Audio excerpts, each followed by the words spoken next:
పీడిస్తూ ఉంటుంది.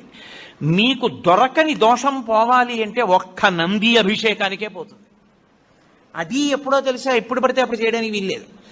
త్రయోదశి నాటి సాయంకాలం శివాలయంలో శివలింగానికి పొద్దున్న అభిషేకం అయిపోతుంది కాబట్టి అలంకారం చేసేసి రుద్రాధ్యాయంతో నందీశ్వరుడికి అభిషేకం చేస్తారు. అభిషేకం చేసి నంది మూర్తినంతటినీ కడిగి అలంకారం చేసి చందనం బొట్టు పెట్టి నందీశ్వరుడికి శివలింగానికి ఏకకాలంలో హారతిత్తితే సమస్త దోషములు ఉపశాంతి పొందుతాయి.